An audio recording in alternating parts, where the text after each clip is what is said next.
quinois et quinoises. Pour tous vos besoins en smartphone, ordinateur, accessoires et prêt-à-porter, rendez-vous chez PKM Invest Shop sur l'avenue Colonel Mondjiba, numéro 4, commune de Ngaliema, référence rond-point magasin Kitambo, en face de la station Kobil. PKM Invest Shop, la référence en matière de smartphone, ordinateur, accessoires et prêt-à-porter à Kinshasa. PKM Invest Shop. Puisque nous sommes tous Congolais, nous n'avons qu'une seule nation, la République démocratique du Congo, notre patrie. Nous avons le devoir de l'aimer et l'obligation de la faire développer à travers notre sens patriotique et nos belles actions. Chers patriotes, il est temps. Rejoignez-nous dans la campagne citoyenne et éducative de sensibilisation sur le changement de mentalité.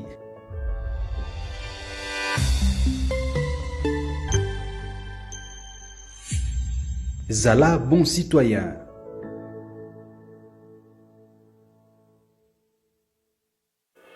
Parole pure, un enseignement sans mélange. Nous sommes l'église camp de vainqueurs. Notre programme, lundi, intercession, mercredi, culte d'enseignement, vendredi, culte prophétique, samedi, jeunesse et suivi, dimanche, culte d'adoration, 9h juste à 12h juste. Notre adresse, Halle Verte, numéro 1, quartier Joli Parc, dans la commune de Ngaliema, référence. Place commerciale Ma Campagne, en face du supermarché Genesis. Infoline 081 079 22 52. Bienvenue dans la maison de notre Père, Jésus-Christ est Seigneur.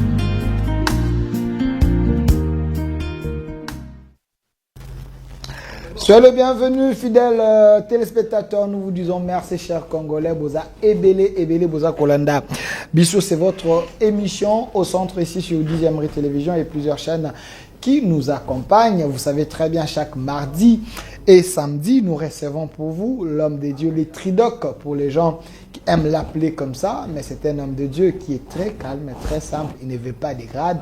Il enseigne. Lui, il s'appelle prophète Élisée Kongolo, responsable de l'église Camp des Vainqueurs. Il est ici avec nous. Il est enseignant de la parole, mais avec lui, nous avons des sujets, des thématiques. Oyonza Mbappé, Saka également, vous les publiez quand vous posez des problèmes. Lui, il prie, il oriente une thématique pour aider des vies. Nous avons les témoignages de cette émission, les gens qui appellent. Bako za ba guérison, bato connaissance, bako zwa miso ezali ko fonga mabato, bato bazali na ignorance, bako zwa boanya. Il est ici avec nous, prophète Élisée Kongolo, mbote na yo. Mbote pas delphin. Prophète Élisée Kongolo, bato ba mesana ko landa biso ba ebiete to tchaka ba thématique. Une seule thématique, tu conseilles 2, 3, 4 émissions. Après, tu passes la thématique, mon sous-sous. Ceux qui te commettent la souka thématique, on ouvre le téléphone pour la bateau, balandi ba thématique. Avec vous, tu vas qui un nouveau sujet, les songes et les réalités spirituelles. Tout le bel qu'on l'a fait passer, de quoi lundi bisoté à la chaîne sur YouTube, au centre TV, Delcas TV, Élisée Kongolo télévision, au cours d'émission, au lundi. Na page, mais aujourd'hui nous allons évoluer parce que tout le belaki les réalités spirituelles na famille, tout le belaki ba lien, tout le belaki et tikala ki to ko na ko développer selon de na place ki ango le réalité spirituelle na mosala. Oui. Na balier de travail. Mais je sais pas ce ko ki kozonga moi sima pour na bateau balanda ki biso te ba comprendre pe bisika o tozali kokomali. Oui, to bandaki d'abord n'a qu'à expliquer Ndenge Job 33 Zoloba 14. Dieu parle c'est tantôt d'une manière, tantôt d'une autre. Il nous parle par des rêves, par des songes et par des visions nocturnes. Mais l'homme ne fait pas attention par rapport à Makamunzamba Zoloba. Donc là, qui différence entre rêve et zanini, songe et zanini, vision nocturne et zanini. Alors, tu vois que ceux qui vont vaincre déjà spirituellement, c'est fini même dans le monde réel, va vaincre. Tu vois que victoire est déjà à partir à Boutou. Tu vois que 3 mondes, on a touché 3 mondes, le monde divin qui est invisible, le monde des ténèbres qui est aussi invisible et le monde réel où ils ont subi les conséquences, il y a des mondes. Alors, Tolobaki qui porte accès à le monde mibalewana, c'est le rêve. À travers le rêve, le temps n'existe pas dans le rêve. L'âme est capable de quitter ici jusqu'à l'États-Unis, jusqu'en Europe. Tozana bato balota Europe, bakoma États-Unis, sans que bakoma. Mais à travers le rêve, bakoma, bazonga. Parce que dans le rêve, temps existe à côté. Tu peux ça qui peut détailler, moi, qui na katia rêve, qui sala 5 minutes, mais ça éternité mobile. C'est par le rêve que Joseph a comprenant destinée na une trajectoire na. C'est par le rêve que Dieu a expliqué à Joseph ninya kozala lobi. La meilleure façon zamba lobaka sans se tromper zananzela ya rêve. Il y a plusieurs personnes bazaba victimes ya ba réalité spirituelle à cause ya ba rêve. Mutu asalaka ba rêve répétitif mais alukaka nzambe te. Mutu asalaka ba ndoto ya mabe azomona ngo normal. Asambelaka te nga na lotaka kaka bato ya kokufa.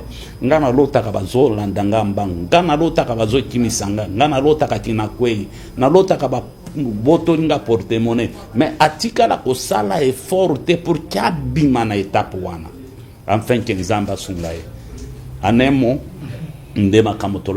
aujourd'hui, nous voulons toucher les réalités spirituelles. Pour que tout sungaba, tout simba réalité spirituelle et zanin. Soy tokoti kotanga. OK. Bino batu bana ndako. Masunda koti ko sungabi sope tozana Jean 10:10. Jean 10:10 papa Masunda sungabi so bino pe batu bana ndako bozo la Bible bota la Jean 10:10 la commune nukuna. Bible lo biboye. Le voleur ne vient que pour dérober, égorger, détruire. Moi, je suis venu afin que les brebis aient la vie, qu'elle soit dans l'abondance. Apocalypse 2, verset 20. Totanga kaka pour que toloba mbangu, afin que topambola bato. Mais ce que j'ai contre toi, c'est que tu laisses la femme Jézabel qui se dit prophétesse enseigner et séduire mes serviteurs pour qu'ils se livrent à l'impudicité et qu'ils mangent des viandes sacrifiées aux idoles. Tout le monde aime parler, il y a monde des esprits, le monde des esprits, sans comprendre mécanisme, canon que les démons, les satanistes et les sorciers utilisent. Je commence aujourd'hui pour que Moutunion soit pambouama, malam. Lorsque nous prenons les occultistes, les satanistes, les lucifériens, les kabbalistes et les sorciers, bango nyonso baza na mode opératoire moko oyo esangisaka bango. Bando qui va détruire la vie à batu, ba sataniste bango pe va détruire la vie à batu, bando qui va boire kaba mauvais sort, ba sataniste va boire kaba mauvais sort, bando qui va bloquer kaba âme, ba sataniste peut va bloquer kaba âme na ba rosichristien, bando qui va iba kaba étoile, ba sataniste na ba rosichristien na ba occultiste ba sala kamisala wana. C'est-à-dire mutu akoti kokota na science occulte te pour que azala na motema mabete. La première des choses va changer à bango miteni. Et deuxième des choses, il faut te comprendre. Lorsque tu es devant Batouana, il faut faire très attention. Il y a ce qu'on appelle le langage du corps. Donc, à côté de ça, la lecture est pas nayo, à partir de kofanda nayo, kosolo anayo. Tout mouvement est pas na bango, c'est un message. Bazana capacité autoloba kaki yako inoptiser batu. À partir de ya kotala yo, à partir de ya kofanda, je prends un exemple. Okiomona mususu afande azo fixer au regard. Na ko fixer au regard azo kota. Na makanisi na yo pona ko dominer esprit na yo afin de te bloquer. Yango ko tikomono komi quelque part tu es intelligent. Tu parles un bon français. Mais au komi kaka ko tâtonner. On dirait perturbation moko, c'est-à-dire la personne qui est devant toi. La personne a commencé un travail spirituel sans que yo se rendre compte que mutu oyo azo travailler yo. Il faut faire très attention. Voici maintenant les canons ndenge va utiliser. Je commence d'abord na batu otozo benga ba sataniste occultiste ou bien bandoki. Pour détruire une destinée spirituellement, la destinée est liée à la finance ya mutu.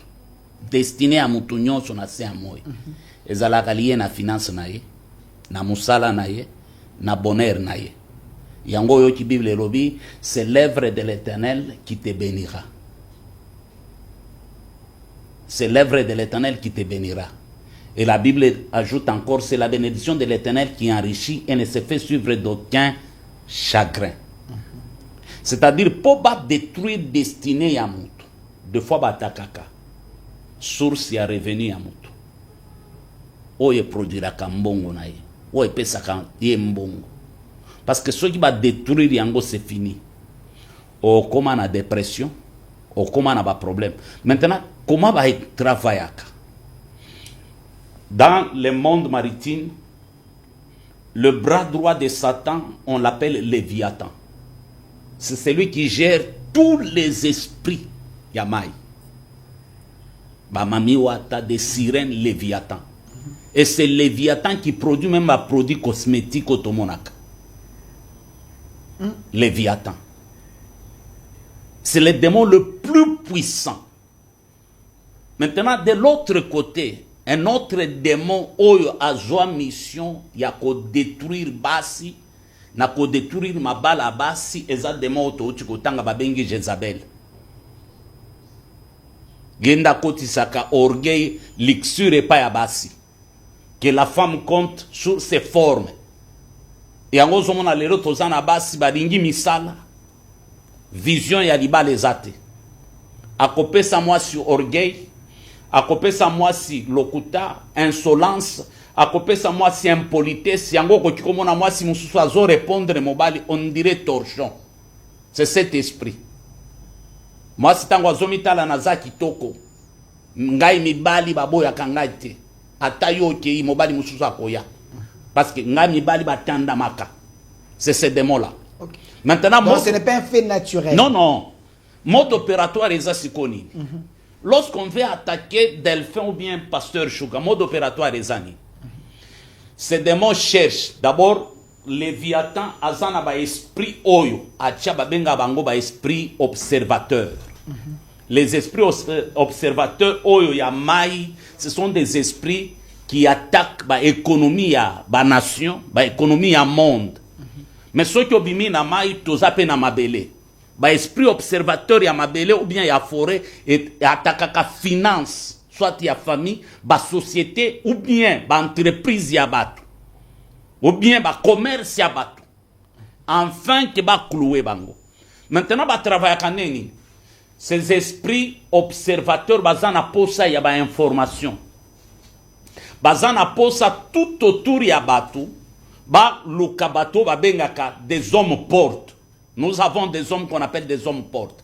Ba porte d'accès au ba demo ba koti kokota pour na coopérer. Ce sont des enseignements toujours César likolo e kosunga bato. Et des hommes portes nde bato koti komona azape meni na yo. Mutu moko azalaka na jalousie contre yo. Mutu moko ina yo botambola kana ye. Bo vivra kana ye, mais azaporte.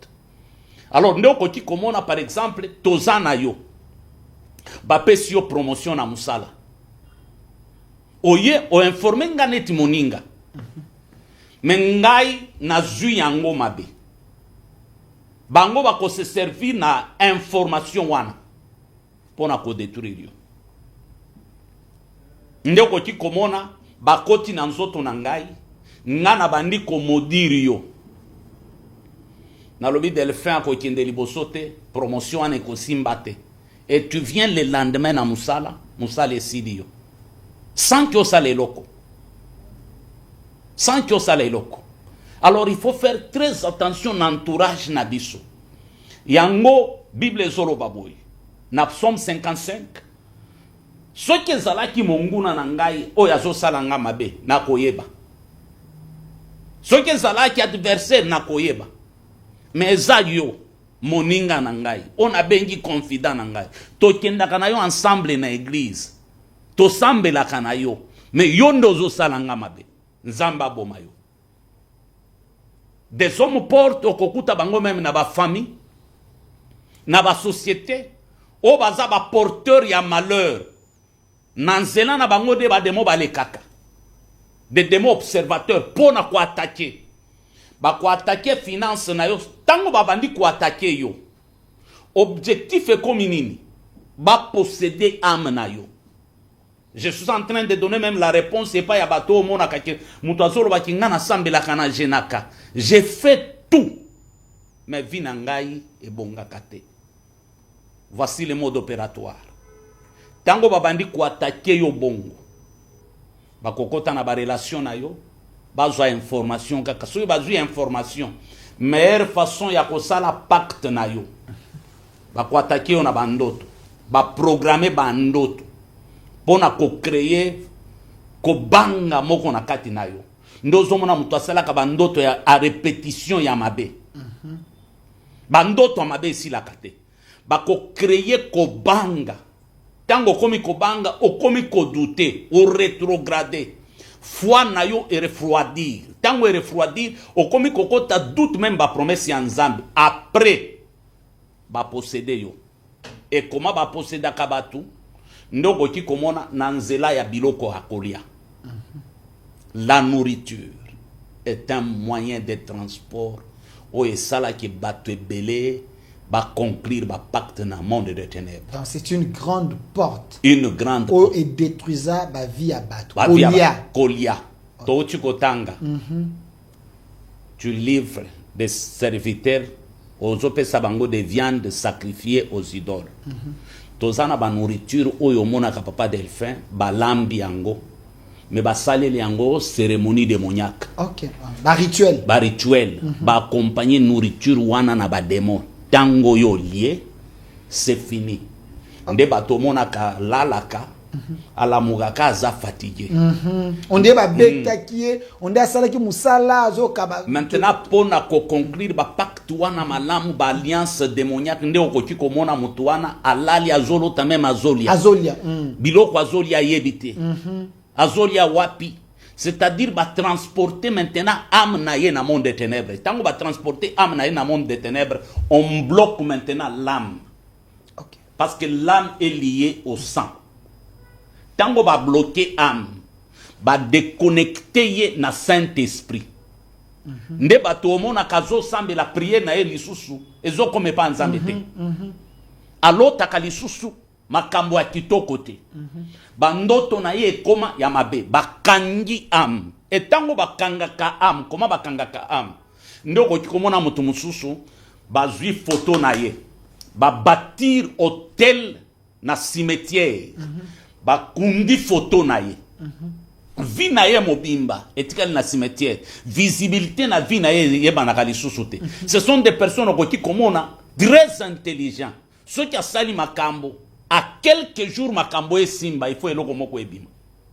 Et bébé, c'est là. Prophète, parce que vous parlez de réalité spirituelle au toucher du Kambo photo, est-ce que photos, photos à papier, non, ils ont imprimé.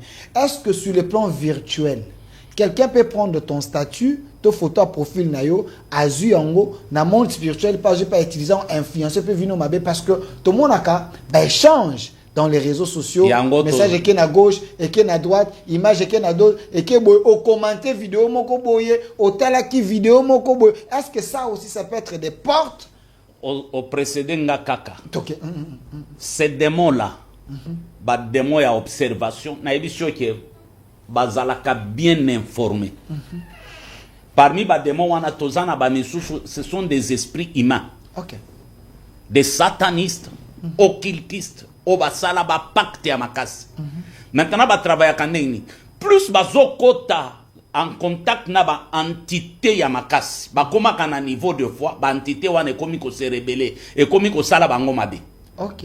Bazola la lisusu te. Maintenant basala kanini, il faut faire transfert ya ba entité wana. OK.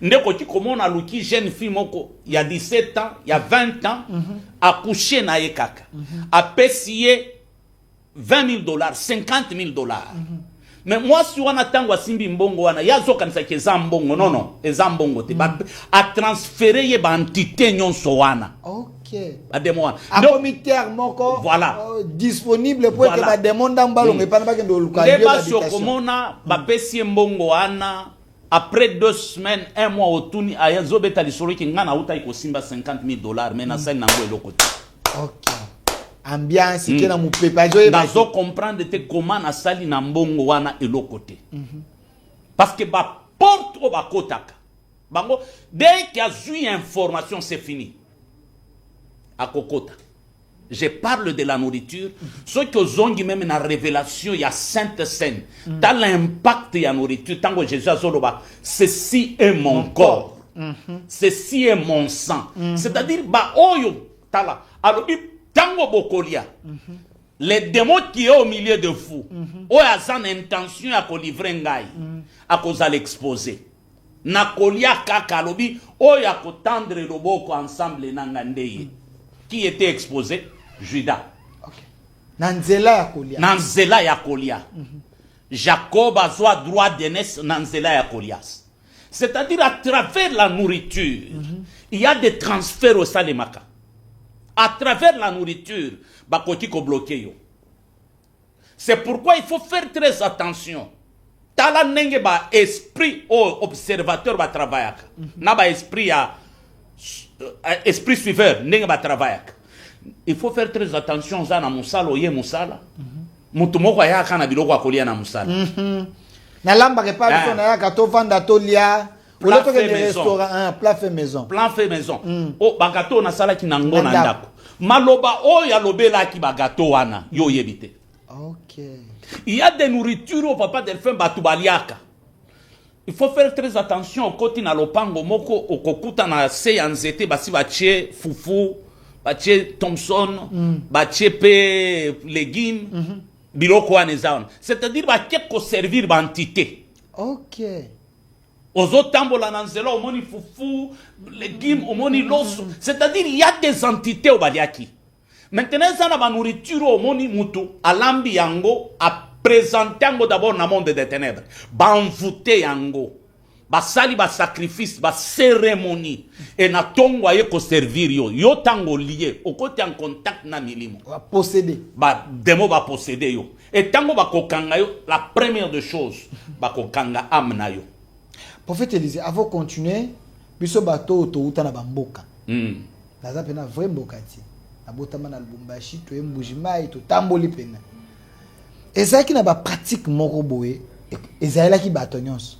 Soko sombe loko avant olia abikata no liboso boaki la bakoko oboaki na nzela apo continue ça ligne olie.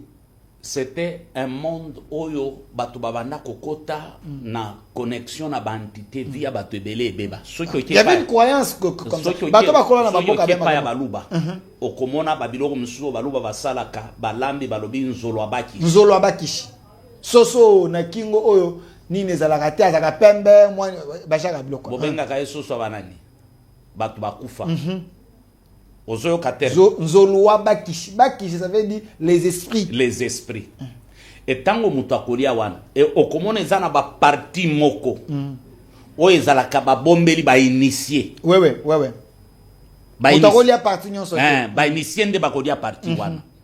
Alors il faut faire très attention. Dans le monde des esprits, tous en a pacte où ils ont concret, il n'y a pas pacte, il y a ma casse pour les canettes, pacte, il y a ma kila. Le sang, c'est un pouvoir. L'influence est dans le sang. L'autorité est dans le sang. La domination dans le sang. Et ça, la nourriture, où il y a des fois, posséder nango mutu, détruire vie à mutu mobimba à cause de la nourriture. C'est-à-dire, ba bomi soso ba lambi soso na makila na ye makila wana ba koti si ba esprit muto akolia biloko wana okoyeba ki azana ba problème spirituellement à partir ya bandoto na ye.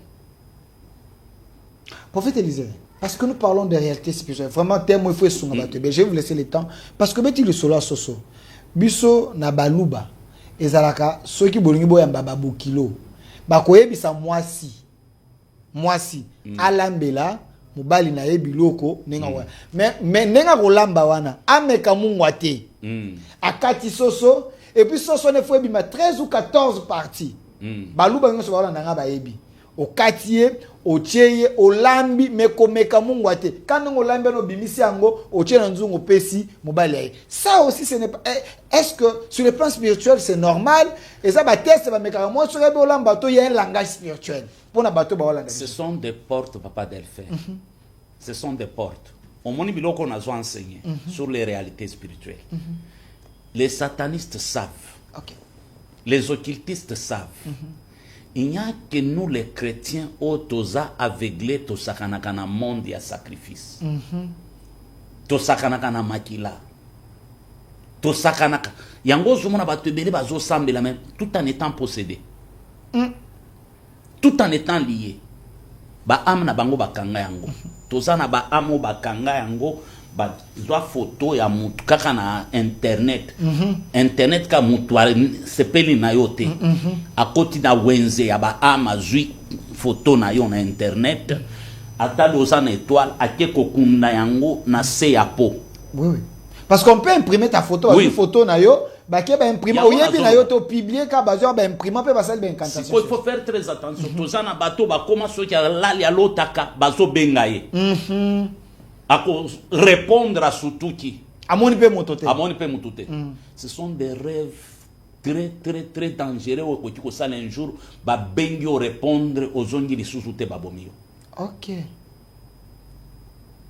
Babomio.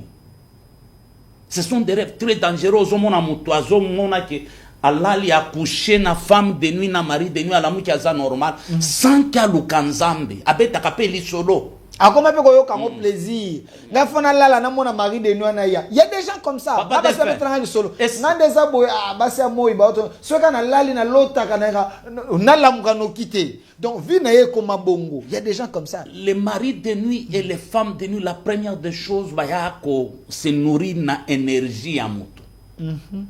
L'énergie positive ba zu yango. Et tango ba ko zo énergie na yo. C'est fini ba tiki yo épave. Bazui salité batike liyo. Et tant que bakotike la yo salité, bakoti même commodir yo bazui na ba maladie bakoti si nanzoto na yo. OK. Nous avons des gens oyo ba bela ba maladie ba pesa ye sida ya kindoki. Nde bato mona kazo bela nzoto ezosila.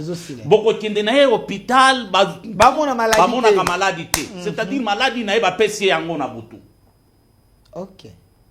Bapesi maladi wana na butu. Et batu wana bakoti konyokola yo. Bazana pitié moko mawa moko azonyokola yo pe azoya kozwa ba information papa téléphone amuka kindenge nini. Ah mawa musale sili. Siko na mawa wana pour t'enfoncer.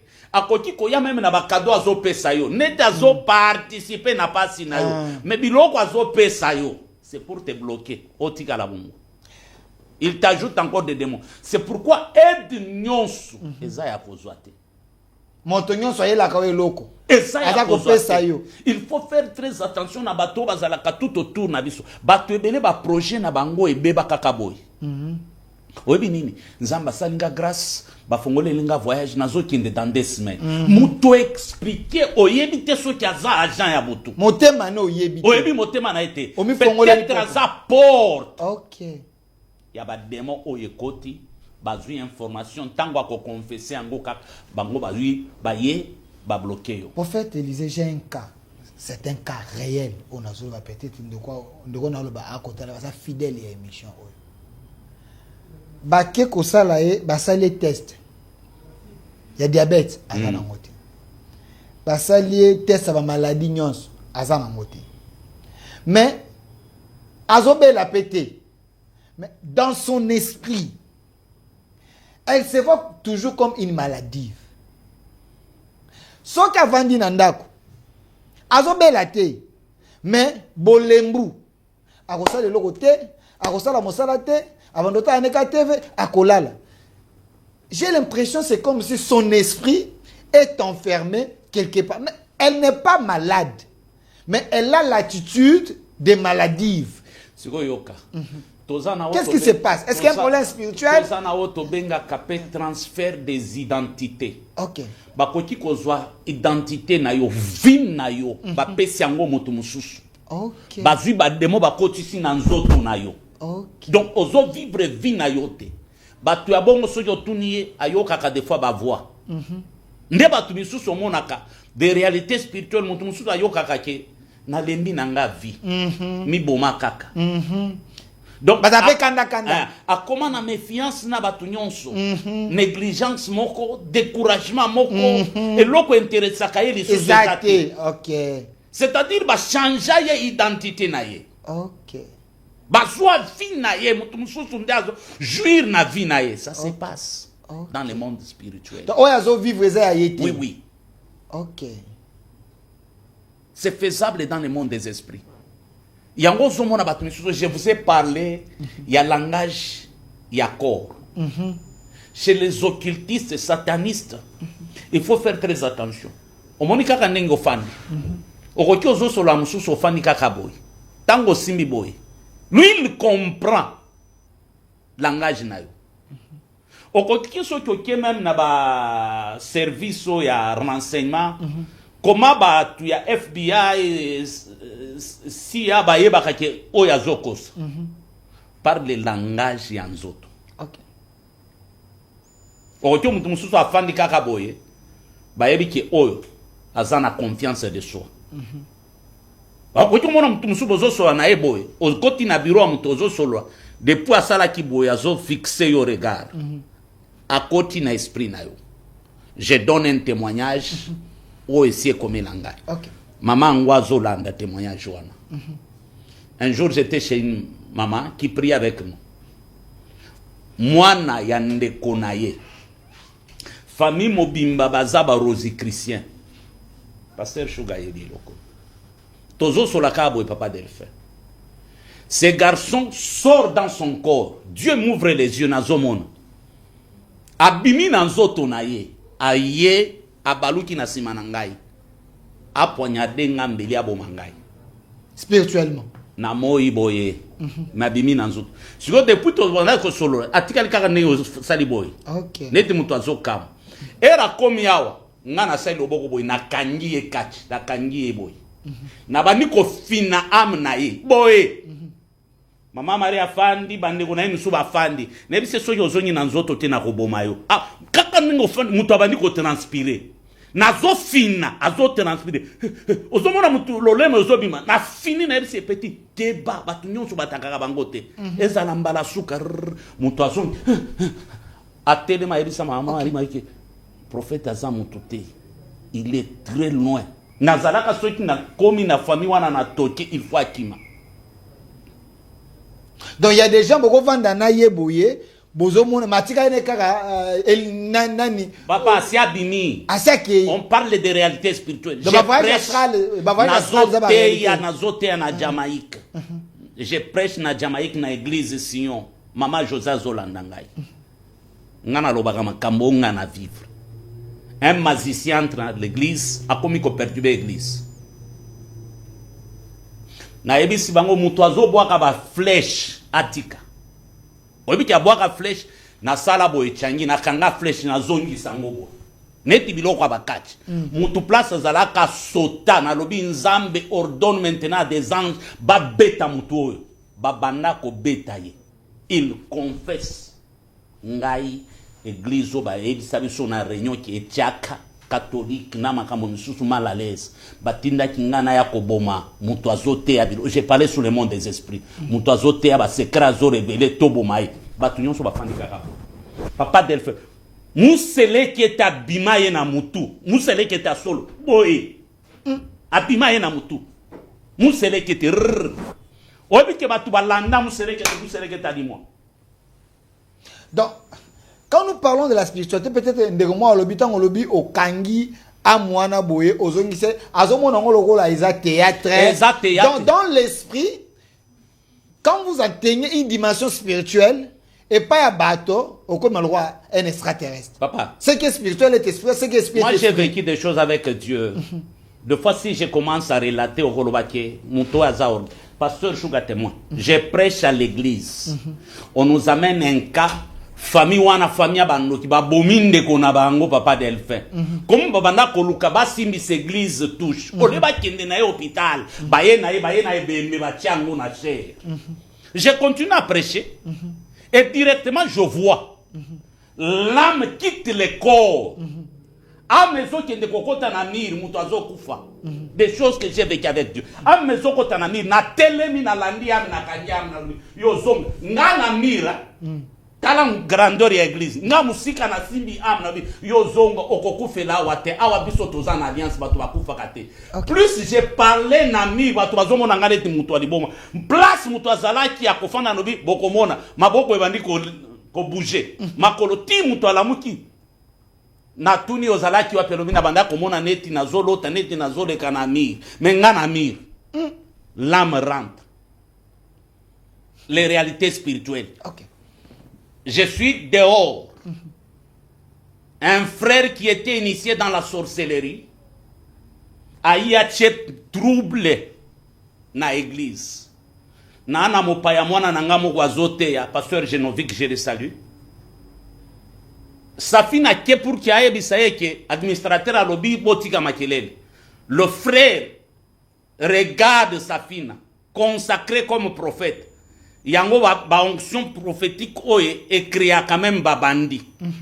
Un jour na kozongi la yango comment l'onction fabrique les gens. Bato ba sakana na onction. Le frère regarde Safina et dit à Safina na rata yo une fois touro na korate yote. Abeta mwana nanga liboso li kofi pan Safina ko ya lala. Akufa. En plein culte. En plein culte. Safina lala. Je rentre, Nathalie mwana nanga bashuga bazotala e bazosambela Safina la mukite. J'ai vu comment l'âme ya mwana ebimi na nzoto. Ame bandi ko baluka na ebisi Safina, toi, tu es mon sang, yo zonga. L'âme est rentrée Safina la muka, très faible. On part à l'hôpital, va soigner Safina tozongi. Comme le frère avait raté sa mission, à sala bêtisme en plein kilt si les réunions na suka, frère wana sala bêtise à telema budangai. Na beta ilobo kabo na ibisi na dépouiller nyonso so. Abisinga ozui ya yo ya nzambe tikali. Il est parti. Bisika nyonso akenda, akomi komona bato maboma bazobimila balobi soki ozongi ko senga pardon te kokufa. Arata na une semaine 4 accidents. 4 accidents. Mukolo mususu azotambola. Azui ba musulman ba sisa ki Ramadan. Musulman moko atali ya yebiso moni muto osala ki mabe. Il n'est pas comme tout le monde. Soki ozongite dimanche yo ekoko mato kokufu.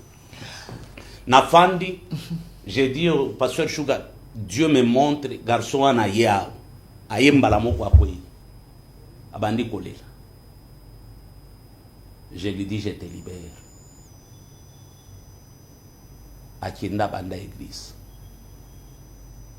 Lorsqu'on prêche des réalités spirituelles, ce sont des choses qu'on a vécues. Dans un parcours qui s'abisso. Prophète Élisée Congolo, pour n'avoir mis sous makambolubi, et que ça la somme, et que ça la kobanga. Mais vous devez comprendre. Prophète Élisée a enseigné qu'à l'obi, tout ce que nous vivons pendant la journée, ça commence dans l'esprit. Dans l'esprit. Réalité, dans le monde est là, dans la journée. Si vous négligez l'esprit, où ils allaient invisible, donc tu es rien. Alors, ici, j'aimerais que les gens comprennent. Papa, mususu, to ba maman mususu bazana bana na bandako. To ekome la kape ba mikolo. Moto alali azolia tena ndenga spiritualité. Mais bino ba to pete bo vanda moto alali na kito mona zobeta munoko. Aza kolia. Ça arrive aussi aux enfants. Ba kolia. Au moins appelle bon, misusu psychologiquement batangi sa biso ke soki mwana alali na buto azoloba loba, ko ça peut réfléchir makambo sakanaki na moi. Est-ce qu'il y a une dimension spirituelle quand quelqu'un a vendu toi lali akobeta munoko akola ozoka hein ezako na ba minimo. Est-ce qu'il y a la spiritualité dedans? Il y a ce qu'on appelle la manipulation de l'âme. Ndomona kasuki bando ki bazana photo ba sataniste. On peut appeler ton âme. Âme na yo ebimi bapesi âme na yo ba injonction et obéir na ordre o bapesi. Et pourquoi ba maintenir akabatu ba continuer kana kolia? C'est-à-dire bazo servir yo biloko oyo eza sacrifié et pas ya ba entité. Plus ozolia, plus ozokoma posséder. Plus ozolia, plus vie na yo ezobeba. Yango toza na batu batikala maintenant ba chrétien par formalité. Chrétien par procuration. Parole en Nzambe kotaka ye lisusu te. Akoma chrétien ya émotion. Ata zo sambela yebi ki ata na sambeli mais Nzambe ayokaka na ngate. Parce que bakanga âme na ye. Âme eza en prison quelque part, emprisonné quelque part. Vie na ye pe ebeba. Akoma kumona makambo nyonso normal. Mais maintenant la meilleure façon ya ko maintenir yo na ba prison wana. Il faut continuité à bandoto mabe wana continuer. Pour que banda ko banga. Ba kotisa somo moko que confiance ezala lisusu te o se méfier na batu nyonso. Obi ke to komana to sana batu misu bakola mais ba supportaka molili te. So ki amoni kaka molili ba image moko ya mabe bani koila. Ce sont des esprits. Nous avons pe batu oyo tango asambelaka ayokaka ba voix émission kata prière. Omoni mutu akati prière. Ozo sambela ponani. Akati. Pourquoi les démons au basana kati na ye? Nde bazwa les dessus du colonna ye. Ndeko mususu atunenga na emission to sala kabi. Il a un fiancé. Ou azo proposé à Balaye. Mais fiancé na yoana asalaka garde na cimetière. Mais asalaka na il n'a jamais vu le moko yamabe. Est-ce que ce genre de travail, un chrétien a kogi ko sala yo? Vous savez, au côté na terrain moko. Muta koki ko garder cimetière te so yazana bilo côté. Ça c'est un. Nous parlons de réalité spirituelle. Cimetière au monaka, cimetière est à deuxième monde. Batombo miso au monaka, na butu e baluka ke koma kaba immeuble. E koma kaba ndako. Vie estale makawana. Batu bakinda ko luka bozu. Misuna miso bazana cimetière. Alors, au yazo garder cimetière, il faut azala na même esprit que ba esprit où ezana cimetière. Deuxième des choses, un chrétien normal ne peut pas vendre les cercueils. En fait, ils ont passé au Kaboli Mabota. Na Kaboli Mabota. Au Kaboli Mabota, batunanda comme ça ko silika. Je te pose la question. Mutuate kaka cercueil. Tango azo ela yo dim, yo pasteur. Prier na yo kozalani. Bokoti ko sala confusion molobi ezami sala neti misala nyonso.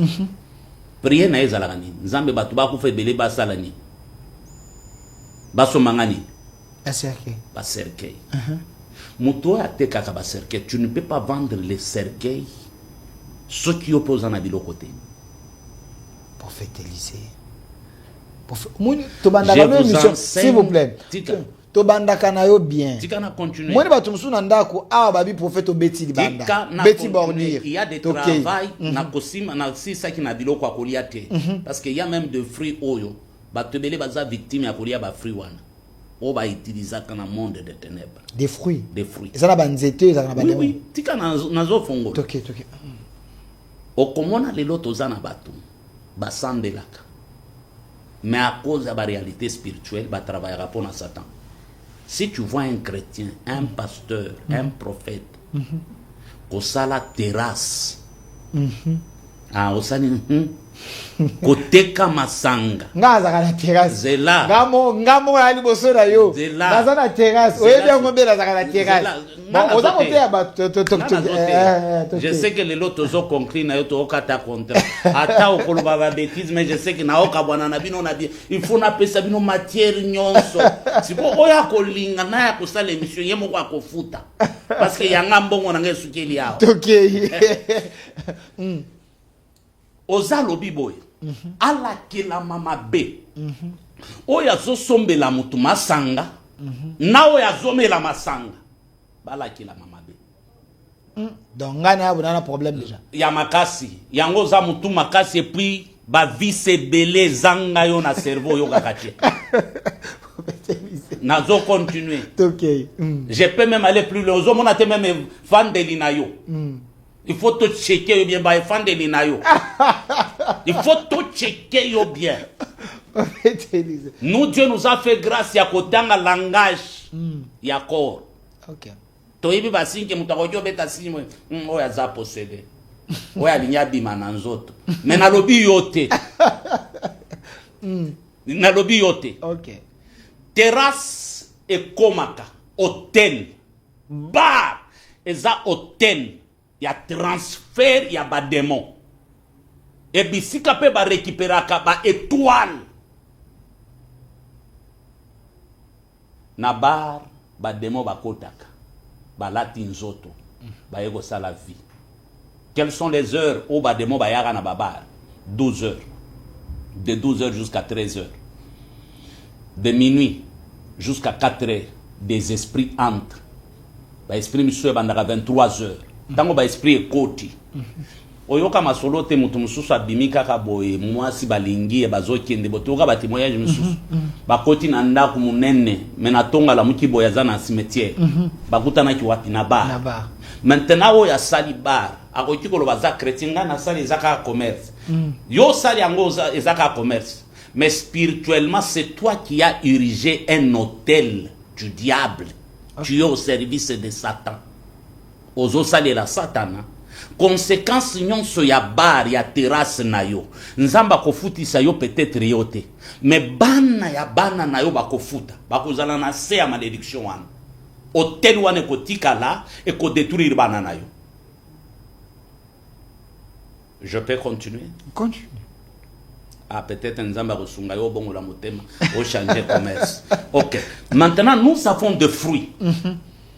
Au monde des ténèbres et Tirizaka pour séduire les gens, détruire des vies. Bakoti offrir yo pomme. Pomme za fruit à séduction. C'est pèse yo pomme.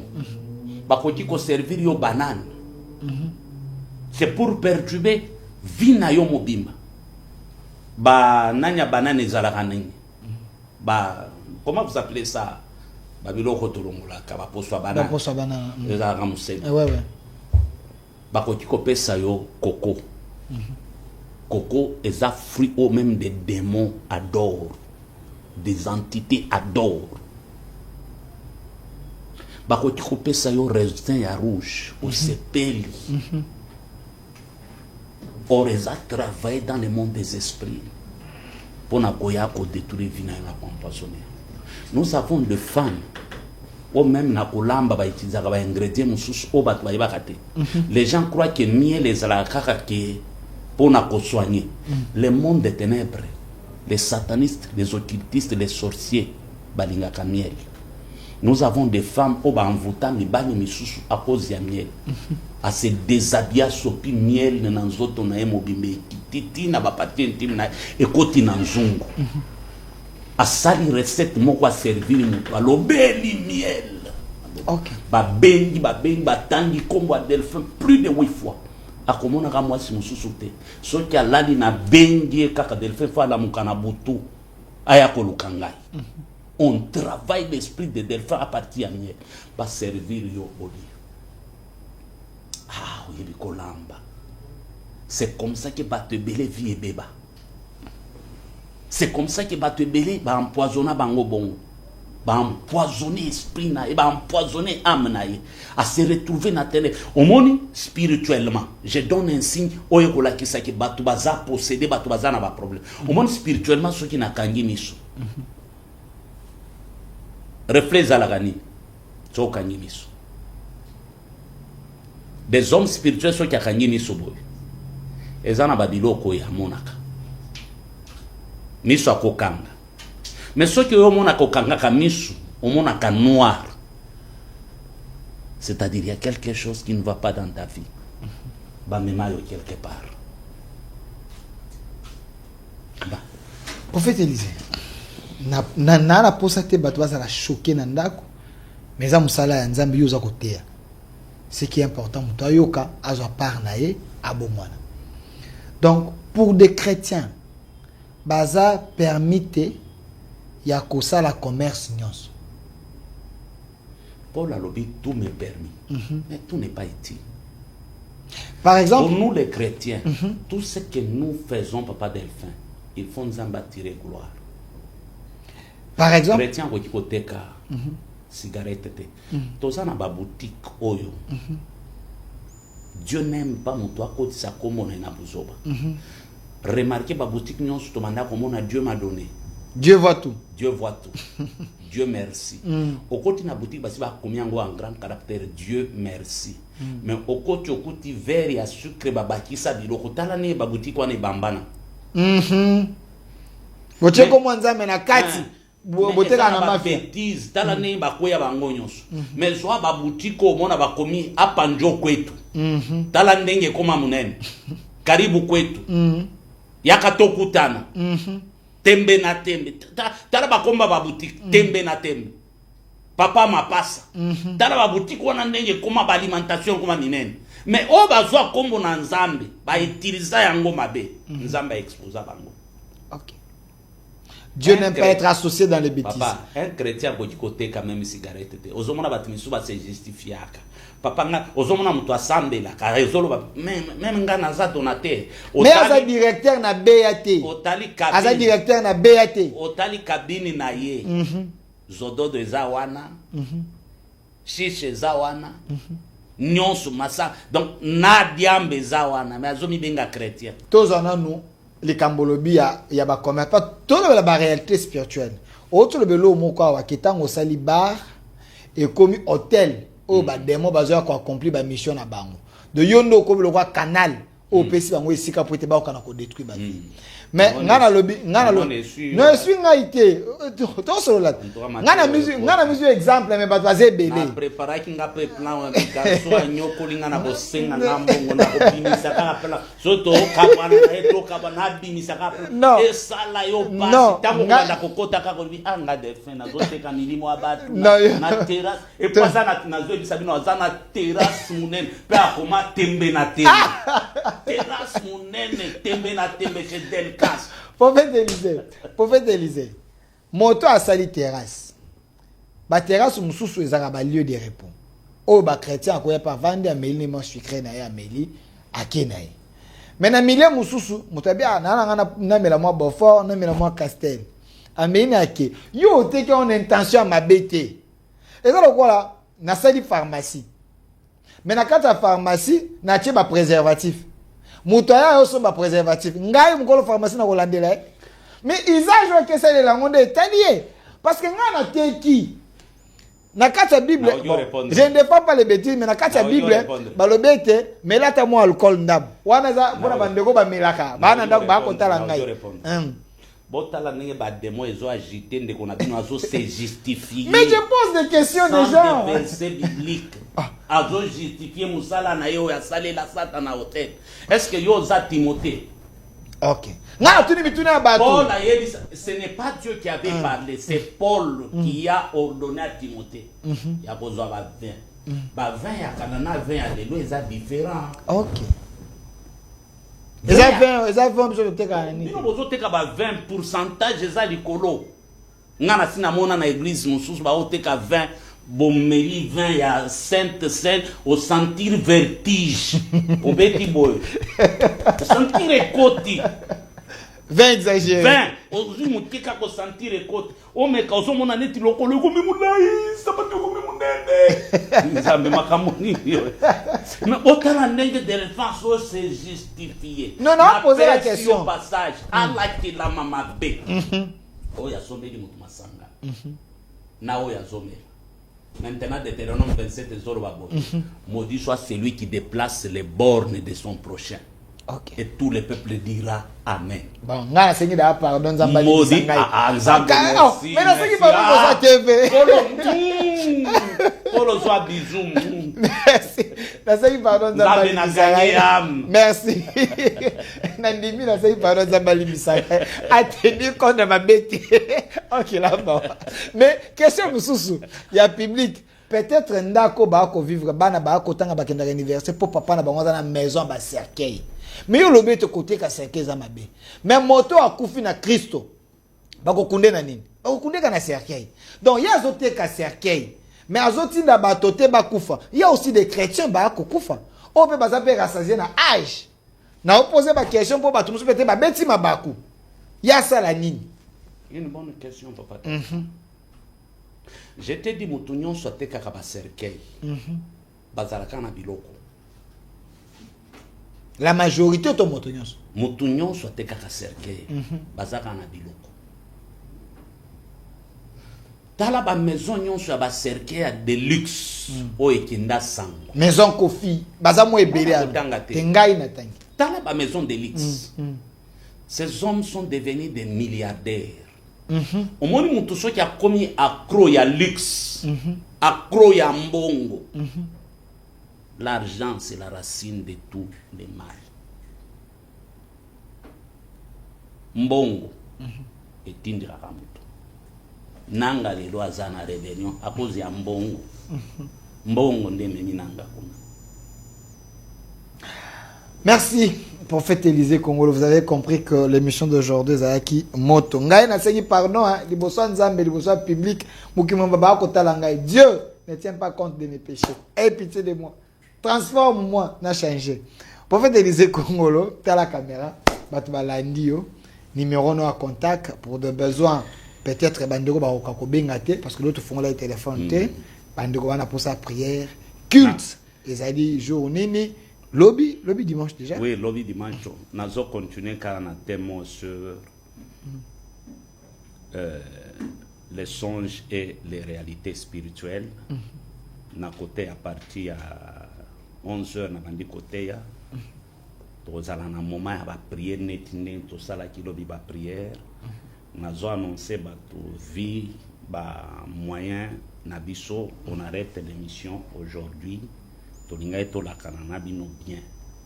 Mais ce qui est monique makamotozo ça les a important au côté soutenir biso parce que to senga ki ba aide ça pèse vraiment sur nous. Ozana ba moyen tu peux appeler papa Delphin au fouti to sunga parce que mission o et bénir ba te belé papa Delphin. Même 2 heures 3 heures ba benga kangai. OK. Je suis toujours dispo. Mais sauf que na sokawa na banaye komona batu misu ezalaki ya kobenga ya normalité ezalaki ya kobenga ya ba tentation mutazo benga yo atunu est-ce que ça prophète Élisée mais ça prophète Élisée na koki kokuta na yo ndenge nini présente-toi d'abord oyo za prophète okoti koyeba te papa na sanganga te o prie pour moi na yebisa nzambe ni yo za prophète okoti koyeba te okosamela pona yemi papa ngana za mbikudite je suis un prophète de principe. Même Yesu tango komi na piscine à Bethsaïda, kuti l'homme de 38 ans, lui qui était Dieu a posé une question, veux-tu être guéri?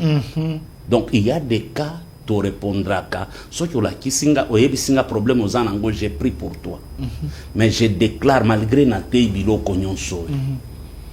De mon côté, hôtel mon côté, et koti ko résister liboso ya makila ya Yesu na kombo ya Yesu. Amen. Mutu nyonso alanda kingai.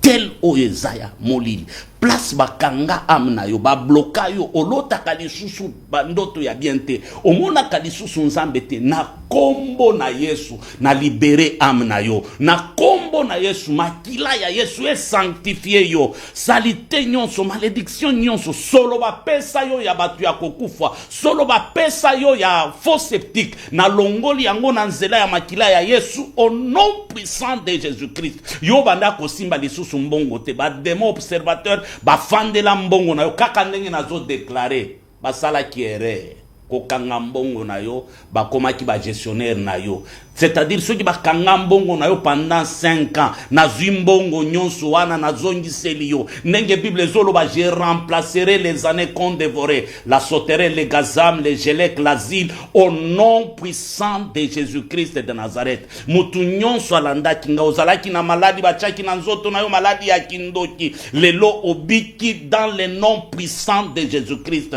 ba kotisa ki trouble na vie na yo confusion ozalaka na perte de mémoire ba demo ba koma ko travailler ozo bloquer oko bloquer lisusu te na memi restauration na vie na yo au nom puissant de Jésus-Christ. Kaka ndenge ozolanda ngai eloko moko ya sike salemi na vie na yo. Nzamba tomboli yo. Nzamba kangoli yo. Nzamba pesi yo nyonso ezalaki posa motema na yo. Na rendre possible nyonso ezalaki impossible na vie na yo. Na rendre visible nyonso ezalaki invisible na vie na yo. Na materialiser gloire ya nzambe na vie na yo. Ba promesse nyonso ya kitoko nzamba pesa yo. Vivre yango. Satana zana pouvoir moko te likolo na yo. Makambo nyonso a déclaré na ba kolite na ye. Ba kosa likolo na yo. Tu ne seras pas la queue mais tu es la tête. Tu es béni. Reçois l'onction royale. Reçois l'onction de la réussite. Reçois l'onction du succès. Reçois l'onction du travail au nom puissant de Jésus-Christ de Nazareth. Na modir mutu nyonso oya simba vina yo. Oya conclura ba pacte ya molili. Inconsciemment na yo. Nanzela ya ba femme de nuit. Nanzela ya ba mari de nuit. Nanzela ya biloko akolia. Nanzela ya bilamba. Nanzela ya mbongo. Alliance oyeleki ba alliance nyonso eza alliance ya Yesu. Na briser ba alliance wana na libérer yo. Oza libre, totalement libre au nom puissant de Jésus-Christ. Nzamba sala yo bolamu. Esengwe zonga na vina yo au nom puissant de Jésus-Christ. Amen. Numéro nangeza 081 079 22 52 081 079 22 52 081 079 22 52. Adresse Nabisweza, place commerciale ma campagne allée verte. Never juste to bandiki to yozola nangai ya kalobi to solo la to kosungayo. Kobenga na téléphone expliquer ngaba ndoto na yo ne suffit pas. Il y a des cas il faut to lande lango bien. Tola kisayo nini okoki kosala prier nini okoki kosala pour que makambo wana esida tika makambo osala kozobenga nga na 1 minute nazana minute bilete na ningaki na expliquer kaka ndoto non zala sérieux ozwa vina yo au sérieux. Bible lobi sentez votre misère. Soki ozana souci ya kobima na situation zali nango okoki ko se débrouiller oye place tozali t'orienter yo tosungi yo. Que Dieu vous bénisse. Que Dieu vous bénisse. Merci na prophète Élisée Kongolo. Je pense que Bao Yanzambe Bayo Kimbela. Ce qui est vrai, des fois nous faisons cette émission, mais ça coûte et ça pèse. Hein, ça pèse parce que prophète Élisée, il paye. Na poche na Emoko, il y a 2, 3, 4, 5 personnes qui pouvaient aider. Mais le col a bino, au tout isami, aux en a posé monsieur et continue. Là, un prophète Élisée chaque mardi et chaque samedi, son numéro est là. Vous pouvez appeler au Foutiata 1 mois pour naïe, au Foutiata 2 émissions, Toko Yambai, il est disponible pour na côté. Mais mon solondais, ma priorité est d'être ébélé. Merci à vous. Merci à vous. Oh, Libanga Jésus. Ok. Oh, Chamukumu, Yayo Yango. Fils Roxy, Yayo Yango. Pasteur Patrick, Yayo Yango. Homme de Dieu Junior, Yayo Yango. Homme de Dieu Papi, Yayo Yango. Frère Doxa. Joyeux anniversaire, Yayo Yango. C'est le fils de prophète Élisée. Ma femme à moi, Dorika, Yayo Yango. Merci. Merci. Bien Masunda, Yayo Yango. DG, Yayo Yango. Merci. Delphin, Yayo Yango. Merci, c'était l'ambiance. Il y a fait un monsieur Alilo. Merci, prophète Élisée. Il y a le collègue à 4-4 PRC. Merci à tout le monde. Merci à Pasteur Suga qui a toujours été fidèle. Il y a Royana prophète Élisée pour les émissions la nuit et la journée. Merci à Faïda. Merci à M. Massoud et à l'équipe. M. Noc, M. Germain. Une grande émission au centre. Restez fidèles au programme et notre aide, c'est possible. Au revoir. Parole pure, un enseignement sans mélange. Nous sommes l'église camp de vainqueurs. Notre programme, lundi, intercession, mercredi, culte d'enseignement, vendredi, culte prophétique, samedi, jeunesse et suivi, dimanche, culte d'adoration, 9h juste à 12h juste. Notre adresse, Halle Verte, numéro 1, quartier Joli Parc, dans la commune de Ngaliema, référence. Place commerciale, ma campagne, en face du supermarché Genesis, Infoline. 081 079 22 52. Bienvenue dans la maison de notre Père. Jésus-Christ est Seigneur.